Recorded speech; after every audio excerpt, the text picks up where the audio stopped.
निवेदन करूंगा, दुनिया में ऐसा कोई समस्या नहीं जिस समस्या का कोई निदान नहीं। हर समस्या का निदान है, पर निदान किसी दूसरे के पास नहीं, निदान केवल मेरे भोले नाथ के पास में है। आपको अगर किसी समस्या का सफल आनंद चाहिए तो शंकर की शरण में जाओ। आपको सीहोर आने की भी जरूरत नहीं है, आपको हमसे मिलने की जरूरत नहीं है, आपको पंडित प्रदीप मिश्रा के पास नहीं आना, आपको किसी बाबा जोगी के पास नहीं जाना, आपको किसी के बेल भभूति लेने नहीं जाना, आपको तो शिव के पास जाना। जो शंकर की वस्तु है उसको स्वीकार करो, बस शंकर की वस्तु को स्वीकारिए। शंकर की वस्तु को स्वीकार करना चालू कर दीजिए। अरे भाई, शिव महापुराण की कथा तो यहां तक कहती है, यहां तक वर्णन कर रही है, जिस व्यक्ति की नौकरी नहीं लगती, सर्विस नहीं लगती, हर जगह पर अप्लाई कर रहा है, बार बार इंटरव्यू देने जा रहा है, लगातार उसको अगर सफलता प्राप्ति नहीं हो रही है तो धतूरा ढूंढो। धतूरा कहीं बाजार में नहीं मिलेगा, किसी वृक्ष से धतूरा तोड़ लिया, कुछ मत चढ़ा, तू शंकर जी के मंदिर में जाकर तेरा नाम और गोत्र बोल और शिव जी को धतूरा चढ़ाना चालू कर दे और बाबा से विनती कर, धतूरा चढ़ाना चालू कर। अब धतूरा कोई बहुत कीमती होता है क्या? बहुत पैसे का मिलेगा क्या? कहीं पे भी मिल जाएगा। धतूरा तोड़ और चढ़ा शंकर जी को। रोज नियम बना ले कि एक धतूरा मैं शंकर जी को चढ़ाऊंगा, प्रतिदिन चढ़ाऊंगा, शिव जी से जाकर निवेदन करूंगा प्रतिदिन। शंकर जी की प्रिय वस्तु में धतूरा, बेलपत्र आदि आदि की तो है, क्या है? चढ़ा रोज एक धतूरा, फिर वही धतूरा जिसकी यहां तू इंटरव्यू देने जा रहा है उसी के सिर पे चढ़ गया। जो तूने शिव जी के चढ़ाया वही धतूरा वहां चढ़ा है, तू क्यों चिंता करता है? बच्चे अगर हार रहे हैं, एग्जाम दे रहे हैं, कंपटीशन एग्जाम में बैठ रहे हैं, परीक्षा दे रहे हैं, बहू भी एग्जाम दे रही है, बेटे भी दे रहे हैं, बार बार इंटरव्यू देने जा रहे हैं, हारना नहीं है। शंकर पर विश्वास रखो, भगवान शिव का स्मरण कर कर, शिव का अनुमोदन कर कर, शंकर का भजन कर कर, शिव नाम का स्मरण कर कर जाओ तो सही।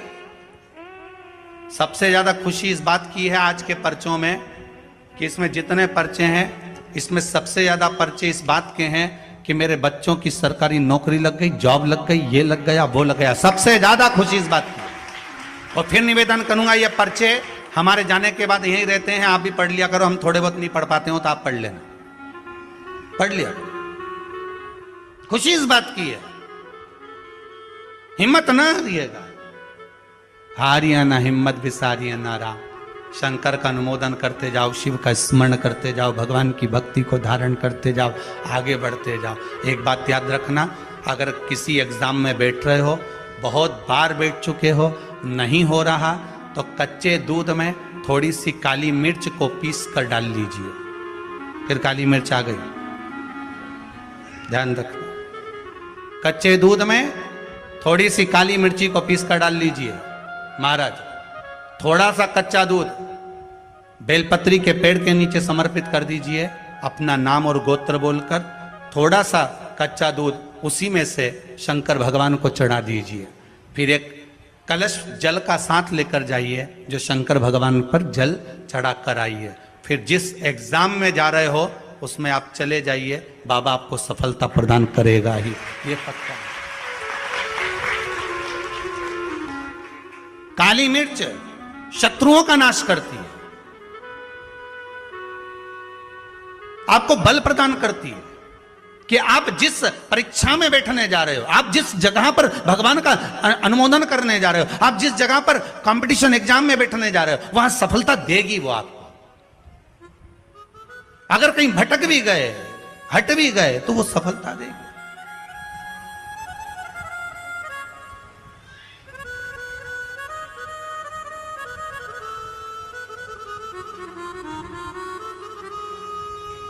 अभी कुछ दिन पहले की बात है,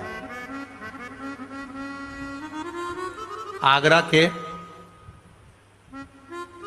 अग्रवाल जी का बेटा, उनकी बहन ने फोन करा था कि गुरुजी से इतना बोल दो कि हमारा भाई वो कौन बनेगा, करोड़पति में जाना है, उसका नाम आना चाहिए और बिल्कुल बस पहुंच जाना चाहिए। तो आशीष जी ने खबर करी कि गुरुजी वो बच्चे का सब दूर हो गया और अब वो बिल्कुल, वो कौन सी सीट होती है, हाँ बस समझ जाओ, क्योंकि हमारे को तो एक ही सीट मालूम है व्यास गादी, तो उस सीट पर वो बैठेगा। गुरुजी उसका सब दूर हो गया, बस वो वहां तक पहुंच जाए, क्योंकि अब आखिरी है, उसमें भी बहुत सारे रहते हैं, उसमें तुरंत बस उसका आना चाहिए। तो आशीष बोले, हमने कहा बाबा का नाम लेकर जाएं, होगा क्यों ना होगा, पर वहां तक तो पहुंच जाएगा वो। उसके बाद तो आशीष जी ने उनकी बहन को फोन कर कर कहा कि गुरुजी बोल रहे हैं वहां तक तो पहुंच जाएगा। उसके बाद तो कहा, उसके बाद तो मेरा भाई बड़ा, आप चिंता मत करो, बस वहां तक पहुंचा दो। उसके तो हमने कहा आशीष बस बता दो, शिव जी का स्मरण करो, पहुंचो। पहुंच गए।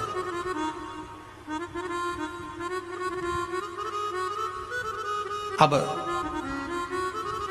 फिर बोली बात याद रखना, गुरु कह रहा है कि पेड़ पे झंडा बांध दो।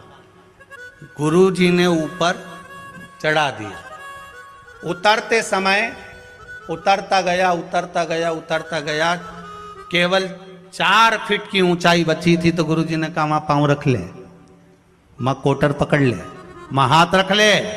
चेले को गुस्सा आ गया, बताओ मैं इतनी ऊपर से नीचे तक उतरा तो गुरुजी एक शब्द नहीं बोला और अपने आप को गुरु पद दिखाने लगे। नीचे आ गया, नीचे उतरा तो गुस्से में ला लोगे। गुरुजी ने पूछा बेटा आराम से उतर गया? हाँ गुरुजी, पर आपकी ये बात बहुत गलत लगी मुझे। कौन सी?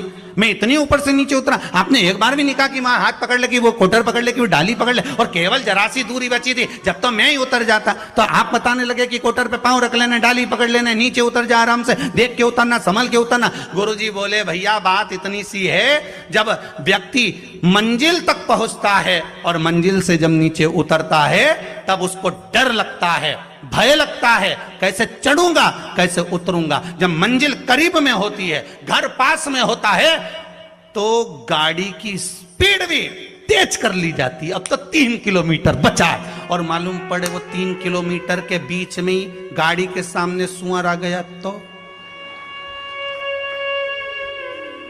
विचार करिएगा जरा, बहुत सोचने वाली बात है।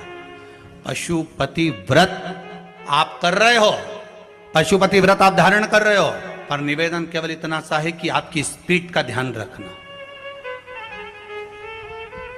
आपकी स्पीड का ध्यान रखिए। आप शंकर का भजन कर रहे हो, आप स्पीड का ध्यान रखिए। कहीं हमारे व्रत में, हमारी पूजन में, हमारे भगवान की भक्ति में कहीं अहंकार तो नहीं आ गया? वो स्पीड देखना पड़ेगी। अहंकार तो नहीं आ गया, अभिमान तो नहीं आ गया? हम भगवान की भक्ति में डूबने वाले हैं, भगवान मिलने वाला है, बिल्कुल सम्मुख में हमारा काम होने वाला है, पर हम क्यों नहीं पहुंच पा रहे? हम वहां तक क्यों? कई लोगों के साथ होता है, सामने थाली लग जाती है, भोजन करने की तैयारी होती है, थाली सरक जाती है, बिल्कुल होने वाला है, बिल्कुल लग गया, अपना तो नाम ही है, और मालूम पड़े गायब। कहीं स्पीड तो तेज नहीं कर ली हमने अपनी गाड़ी की? कहीं अहंकार में तो नहीं डूब गए हम? इसका स्मरण रहे। अहंकार में 3 गए धन, वैभव, वंश, ना मानो तो देख लो रावण, कौरव और कंस। एक जगह कहीं विचार करिएगा।